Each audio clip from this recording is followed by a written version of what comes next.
Are you making reselling mistakes? I know I've made mistakes in the past with my reselling business. Over the years, I've seen some common mistakes, so I put together a list of top 10 mistakes that eBay sellers make. So let's check these out, because if we're making mistakes, it can cost us sales, which can cost us money, and it can cost us time. And honestly, it can cost us a lot of headaches. So let's do a deep dive into it and see what we can find out.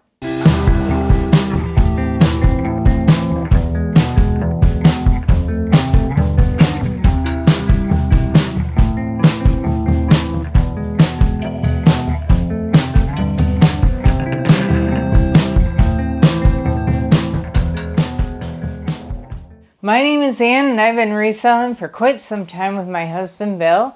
We enjoy doing it, and we source through storage units, we thrift, we go to auctions, all different things. And over the years, we've learned some things, and we're just here to share some tips, tricks, and hopefully build a community where we can learn from each other. So let's get into this. The first mistake I see resellers making, whether they're new or most of the people who have been doing it for a while now, sort of got the hang of it, but maybe aren't the best of it at it. I know I've been guilty of this one, is recording your expenses. I'm talking your mileage, your packaging supplies, anything that you're spending on your reselling business. Now, I'm pretty good at tracking it long term, but I need to get better at the day-to-day tracking, not waiting to the end of the year. I am guilty of this. And one of my viewers suggested make sure you do it as a daily routine where you're adding those receipts in daily. And you know what? Thank you for that, because I am learning from my community, and that tip did help me. I am much better. I still not 100%. I'm working at it. But I will tell you, track your expenses. Don't wait till the end of the year. Go through the motions of doing it regularly, whether it be daily, weekly, monthly, but put together some systems where you're tracking those expenses. When it comes down to tax time, you're going to be so happy that you did. Okay, while we do these tips, we always pull orders, so we're going to pull the first one here. Fair warning, we do have a lot of records going out today. This is Tom Lehrer.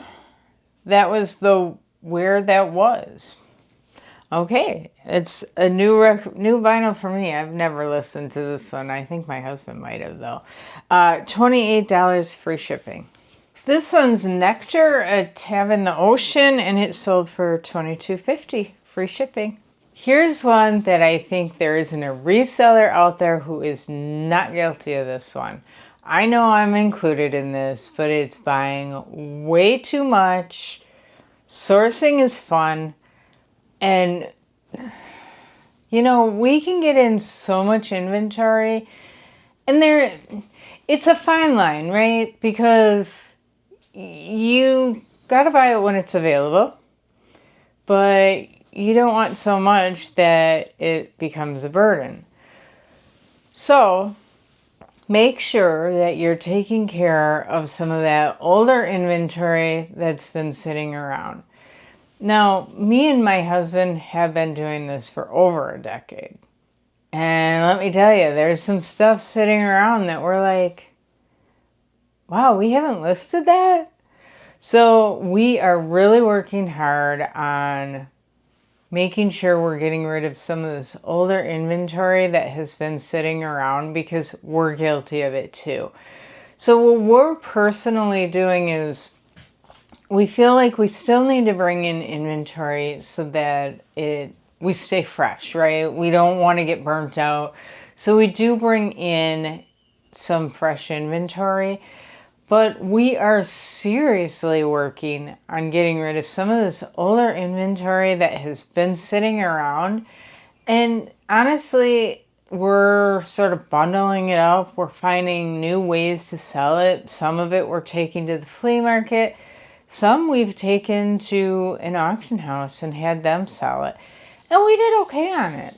But it's better to have it gone than sitting around, taking up space, making it harder to find other things that we want to list. And sometimes you got to make those tough decisions. But instead of getting to that point, it's better to make sure that as you're bringing inventory, you're getting rid of it and you're selling it. And it doesn't, if you're not listing it, it's not going to sell. And you're just letting money sit there. And that's silly. So on top of that, it does become a burden. It gets in your way, and it'll also get in your head. I mean, you see that unlisted inventory, it can become very overwhelming. So a couple suggestions. One is work through any old inventory that you have. If you buy 3 new items, make sure you list 5 items before you go get more. Take care of that death pile that you currently have. 3 new, fine, get those listed, but don't forget about that old stuff also sitting there. Make sure you get that listed too. Also, this is a big one that's really helped us. We are basically increased our level of what we're willing to pay for an item. We want it to have a higher profit margin than it used to have. We're not going to buy things that we can only sell for $10 that maybe we did when we first started. I would say our minimum used to be like $15. We'd buy something for $5 and we're like, oh, we can make $10 on that. It just isn't quite where we're at anymore. Now, today you're going to see items that sell for lower prices like that, but that's because we listed it at a higher price and then it went through our sales program. So find ways that are going to help you get rid of that death pile and control what you're bringing in so that it isn't sitting there with wasted money. The other tip you might want to try is first in, first out. You don't list the new stuff until the old stuff goes out. I think that's a great idea in theory. I don't know if it's the best with listing. I think you have to mix it up a little bit. I think the most important thing is just to list. Anything that comes in needs to get listed, and then pull some stuff from your death pile as well. But don't forget about that death pile. All right, next item. I don't know if you remember or saw some of my other videos, but we bought out a bunch of Fiesta ware. It was a couple boxes full. It was dirty. It was mixed matched. We weren't sure what had chips, what didn't. This cream and sugar bowl set came from that, and currently we're in the profit. We have already paid that off. We've already made some money on it. So this cream and sugar set sold from that. This one we sold for $23.75. I'm going to double check. Yep, $23.75. And the customer did pay shipping.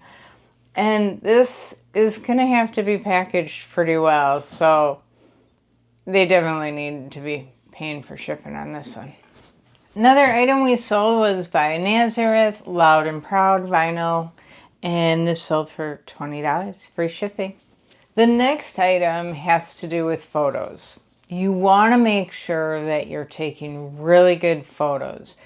For one thing, if the customer can't get a good feel of what the product is, the condition of it, they're not going to want to buy it. So you want good lighting, you want a clean background, and you got to watch the shadows of it. And one tip I will really give is make sure that you're showing any imperfections. Now, that cream and sugar set, that was in really good condition. I made sure to show all sides of it so that they could see that. And if it would have had a chip, I would have taken a close-up picture of that.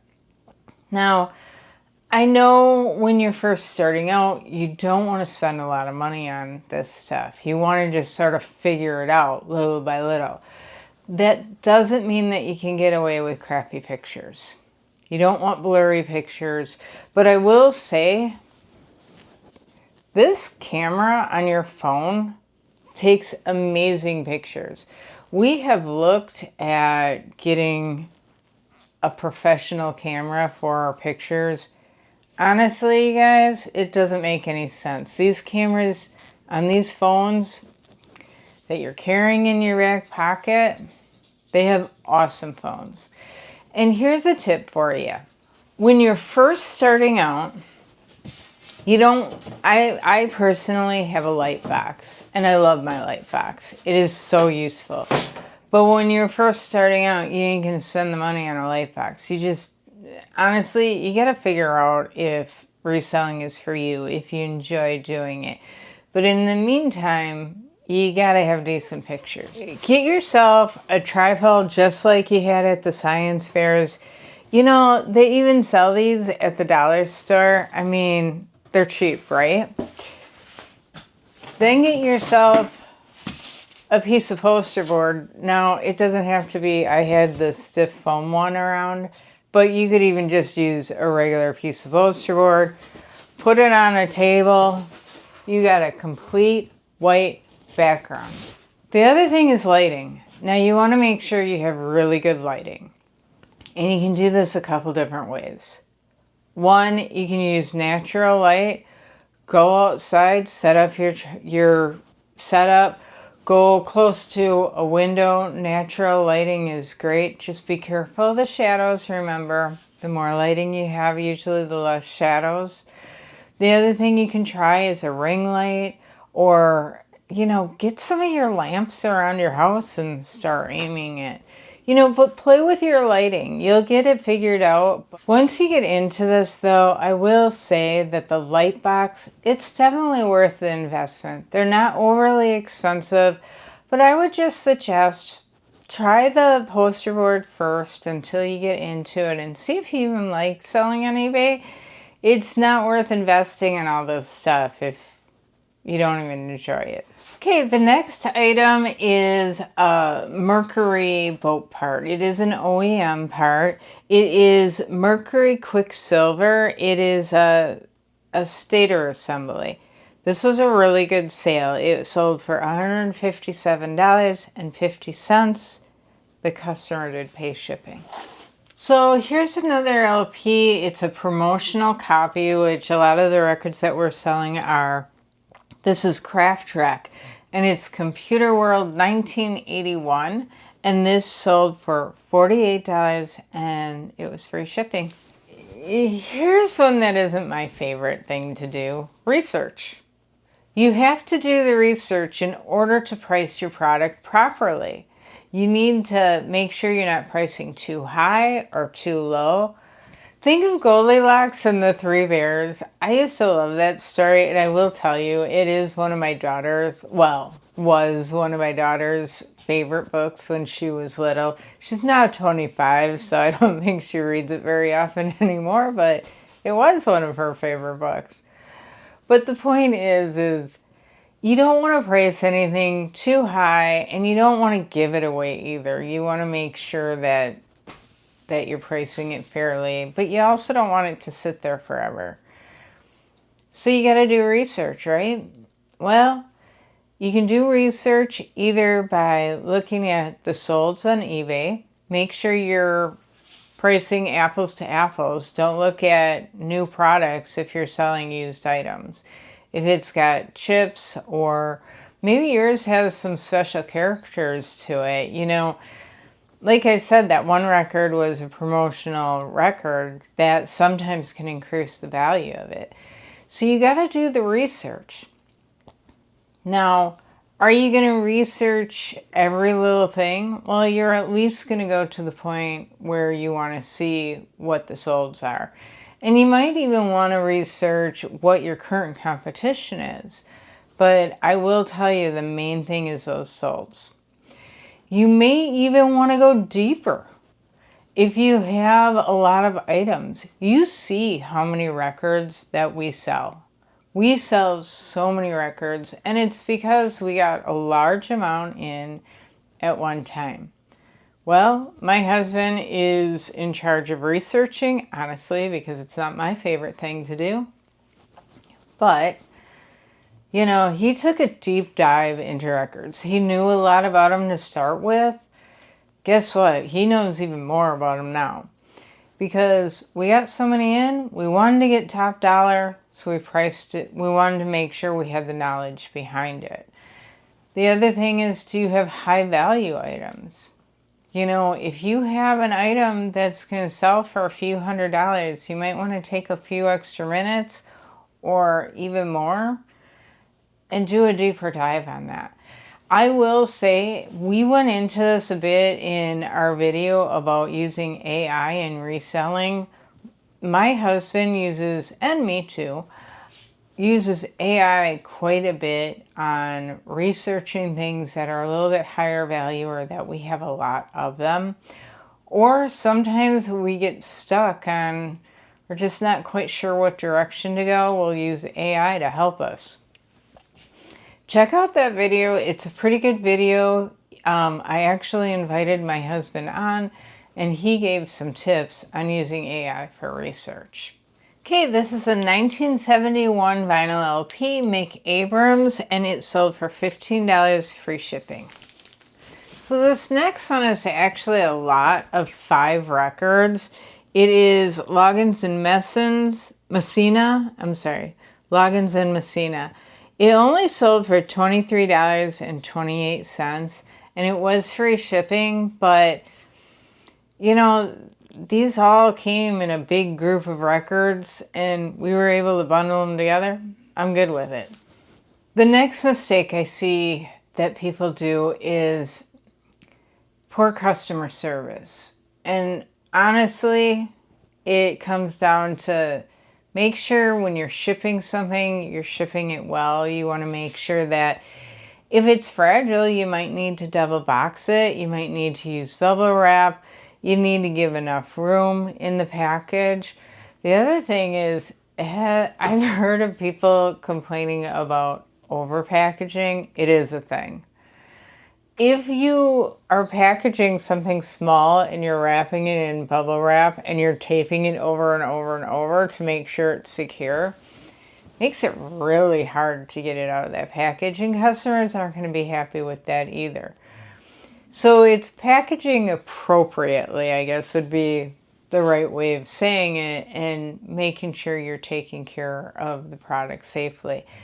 It is giving good descriptions or answering questions within 24 hours. And sometimes you won't have the answer to what the customer's question is, but something like, I'm checking on that, or I'll get back to, or, I've had where people are upset they haven't gotten their package yet, talking to your post office for them. Customer service makes a huge deal with people, and they just want to hear from you. They don't want to be ignored. The other thing is, keep your emotions out of it. If you get a cranky customer, state the facts. Just be professional. Don't let your emotions get into it, because it's going to cause you problems in the long run. I actually feel so strongly about keeping emotions out of business, because I've seen the problems that it can cause, that I did a whole video on that as well. That is one of the better videos, and I really do suggest watching that video, because you got to keep emotions out of it.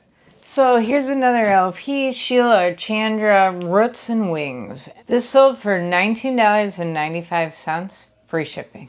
Here we have a Mercury Marine Service Manual. It is for a Sport Jet 90, and this sold for $15, and the customer did pay shipping. The next one is not understanding your fees. I don't think a lot of people understand what the fees are on whatever platform they're selling on. And that's a big concern, because how can you buy? How can you source properly your inventory if you don't even know the fees that you're paying with it? You know, those fees have to be figured out into what you're going to sell it for. And honestly, the market is going to decide what you can sell it for. So you're deciding what your profit's going to be when you purchase the item, and if you're willing to put that into your inventory.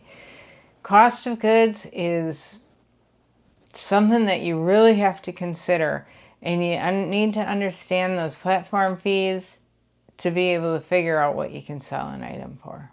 So this is actually a lot of 2 records. They're by Climax Blues Band. The first one is Flying the Flag, and the other one is FM Live. And this sold for $30, free shipping. This record is Poison Dollies, and it sold for $24, free shipping. The next one is having a plan to keep your inventory stored properly. Look at this inventory and look at how many sales we have. I'm able to find it very easily because I know where each item is located and where to find it. You know, on eBay, they have a SKU line where you can make a note to yourself on where your item is. And if you need help with inventory, I do have a video on that as well. It is something that you want to start early, not later on. It's just so frustrating when you can't find an item. You probably have it and you probably can find it fairly quickly, but in the meantime, it gets your nerves tied up, you're frustrated. Just have an inventory system, and my biggest suggestion is start early. Don't wait until you have to figure it out down the line, and it's just not going to be any fun. So that's probably one of my bigger suggestions for you, is keep track of that inventory. And I'm going to run into number 8 real quick here too, is to diversify. eBay is just one marketplace. There are a lot of different places to sell. What would happen if eBay threw you off? Said you can't sell with us anymore? What if you decide that you need to change of pace? There are other things that you can try. Try Marketplace, try Whatnot, try flea markets. I mean, maybe you'll enjoy live selling better than everything else. I've tried Facebook, Whatnot, Etsy. I've never done Poshmark or Mercari. It just doesn't seem like it's a good fit for me. I have even gotten my auctioneer's license. I have other videos on this stuff as well, so check out those videos. Here's a Sex Pistols vinyl, and it says Some Product, and this sold for $18 for shipping. The next one is a mistake that I feel like a lot of resellers make, and I have to say, I think we're all guilty of this at times. It's hard to keep on track all the time, but you have to treat it like a business if you want it to pay you back like a business. You have to set goals for yourself, and you have to find ways to make those goals a reality, which means you do have to list, you do have to source, you do have to give good customer service. You do need to keep track of those numbers. Those are all important things for you to do. And if you don't treat it like a business, is it a hobby or is it a business? You decide. It's completely up to you. If you want to keep it as a hobby, those are the results you're going to get. The last item that I have going out today is a pair of Miss Me jeans. They're really sort of cute. Miss Me jeans are so popular when my daughter was in high school, and they've sort of lost their fancy, but these are not that old for her. She purchased these, but they're a size 24. Like I said, she is teeny tiny, but she's starting to gain some weight, which we're actually happy about. I know most of us want to lose weight, but she's gaining weight, and it's a good thing. So these sold for $34.99, and the customer did pay shipping. And so That's a nice little few dollars in her pocket. The last mistake that I'm going to talk about today, because let me tell you guys, I had a whole list of them and I had to just pick 10 of them. But anyways, the last one I see happening is people just quitting too early. You know, it takes time to build up an eBay business, and the sales don't happen overnight. And yes, you do need to learn how to deal with the complaints and the sourcing and what happens if something rips and oh, a package got there late. You gotta learn how to deal with all that, and that takes time. The other thing is sales don't happen overnight. I know a lot of people think, well, I listed it, it's been listed for a week, why didn't it sell? Well, especially if you're going for a little bit of a higher price, you know, it takes time. Even if you go lower, you got to find that right customer. And luckily, eBay has a pretty wide range of customers. I mean, especially compared to selling at garage sales and things. But that still doesn't mean that it's going to sell overnight. And the other thing is it takes time to learn and educate, to take those pictures properly, to learn how to respond to customers, to learn how to ship. Give yourself some grace and give yourself some time. Don't just throw up your hands and give up too quick, because it does take time. But I really do believe reselling can benefit most people. And I hope you take the time to learn how to resell. Or if you're currently a reseller, I hope you take time and just go through some of these tips and tricks and see if any of them apply to you. I know for me, the bookkeeping was an issue for me. It's something I'm working at. And the other one is the death pile. So those are my two big goals this year to really keep working on.